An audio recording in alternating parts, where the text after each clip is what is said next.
Witajcie, z tej strony Ponguj. Dzisiaj zajmiemy się tematem tajemniczego animatronika, który pojawił się na teaserze na stronie FNAF World.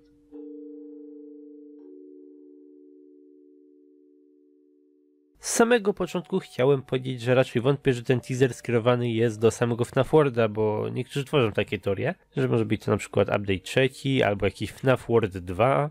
Więc generalnie, chociaż został tu udostępniony na stronie FNAF World, to generalnie ta postać niezbyt wygląda na cokolwiek związanego z FNAF Worldem, na Adventure Animatronika. Jest tutaj za dużo szczegółów, zwłaszcza w obrażeniach na masce, no i oczy są w większości przypadków takie same przy adwenturach. Tylko takie postacie jak fantomy czy niektóre koszmary miały inne oczy. Wątpię, żeby oczy fantajmów były w tym temacie wystarczająco wyjątkowe, żeby były czymkolwiek innym. Sądzę, że Scott po prostu korzysta ze swojej drugiej strony, żeby móc pokazać więcej. Jednocześnie na jednej stronie teaser związany z książką, a na drugiej teasery głównej gry. Usunął większość informacji z całego FNAF Worlda. Logo strony nie ma tej adnotacji na dole. Mamy tylko ten teaser. Więc generalnie, skoro to już sobie wyjaśniliśmy, czyli nie mówię, że mam rację, ale raczej jestem pewien tego, co powiedziałem, takie jest moje zdanie, to przejdźmy do samych tych oczu, samej tej postaci, które one reprezentują. Generalnie to dosyć fajny koncept, już nie pierwszy raz. Wyławianie szczegółów z ledwo widocznej postaci na teaserze, podobnie jakby to było we FNAF SL czy FNAF 3. Jak już wspomniałem wcześniej, są to oczy fantime'ów, więc postać, która się tutaj pojawia, jest związana właśnie z tym zestawem robotów. Także raczej nie jest to Springtrap. Nawet gdyby jego oczy oryginalnie były fantime'owe, oznaczałoby to, że ten obrazek tutaj jest z wczesnych czasów działania tego robota. A więc w związku z tym będzie miał on mniej obrażeń, prawda? Ale tak nie jest, zwłaszcza z tą sporą dziurą pod prawym okiem. Ta postać jest czymś zupełnie innym niż Springtrap czy Spring Bonnie, którym ten Springtrap wcześniej był. Mamy tutaj niezidentyfikowaną maskę i fantime'owe oczy. Raczej nie jest to też maska Baby, ponieważ chociaż trochę ją przypomina, to maska Baby, tak samo jak wszystkie inne części Fantime animatroników, zostały pozostawione w podziemnej części Fredbearsów, z którego te roboty uciekały, na pewno nie chciały tam wrócić, żeby tylko jakąś tam część odzyskać. To nie ma sensu. Czymkolwiek jest ta maska, jest ona czymś, czego Fantime animatronik używa, ale należało wcześniej do jakiegoś innego robota. I zdaje mi się, że jest to coś całkowicie nowego. Na przykład spójrzmy na same te rzęsy. Gra nam sugeruje, że są one elementem stroju, a nie elementem endoszkieletu. Enart nigdzie nie ma rzęs, tak samo inne oczy na tym animatroniku. Też zdaje mi się, że Baby nie jest w stanie mrugać. Nikt z fantime'ów poza Balorą nie ma tych powiek prawdziwych. To tutaj zdaje się jednak ten animatronik ma powieki.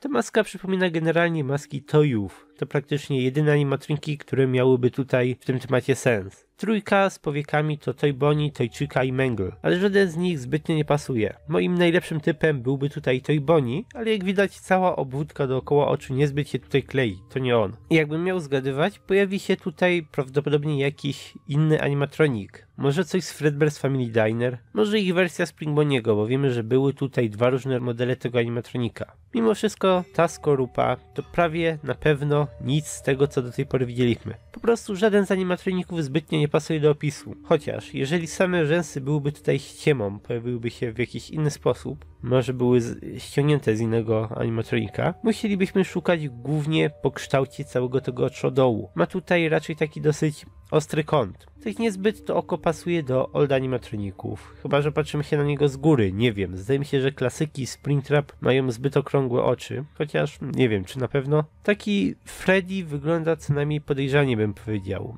Ale żeby to była prawda, cały jego pysk musiałby zostać oderwany, żeby miał tutaj jakiś szkielet kostium na sobie. To raczej nie jest zbyt prawdopodobne, chyba że po pożarze domu strachu.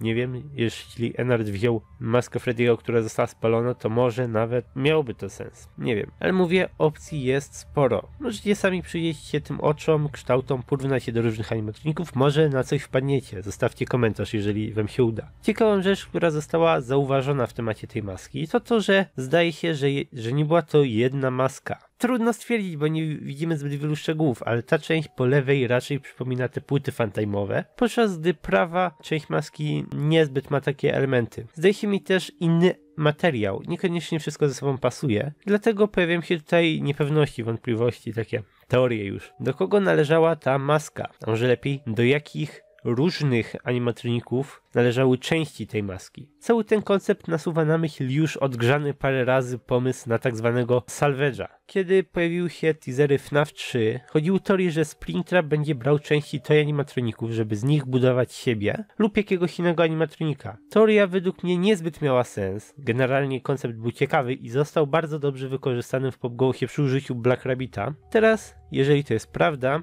Jenard wykorzystuje te części różnych animatroników, może się to ciekawie potoczyć, ale w takim wypadku cała analiza kręciłaby się już wokół dwóch zupełnie innych części maski. Dosyć ciekawy koncept. Chociaż nie wiem, to zarysy oczu wydają mi się na zbyt podobne, żeby to były inne części. Generalnie skąd jest tutaj ta fantaimowa część z płytami na twarzy? Wszystkie części robotów pozostały w podziemnej części lokacji, która była więzieniem dla animatroników, dlatego te animatroniki stamtąd uciekły. Za nic by tam nie wróciły, ale byłaby opcja, że Enard zabrał te części, zakładając, że zostały one wyciągnięte i potem wyrzucone albo przewiezione do innej pizzerii. Nie wiem, ciężko stwierdzić, ale zdaje mi się, że nie ma to jakiegoś ogromnego znaczenia i po prostu Scott użyje tych części, które będzie chciał, ponieważ może łatwo sprawić, że będą dostępne fabularnie. Ale poza maską też ciekawym tematem jest cały endoszkielet, bo jest to albo Baby, czyli coś, co jest przez fandom nazywane nawiedzoną częścią animatronika, którą nawiedza córka Aftona, albo może to być Enard. Nie wiem, generalnie zielony kolor oczu silnie sugeruje w stronę dziewczynki, ale nie ma tutaj nic pewnego, wszystko to zależy od masy różnych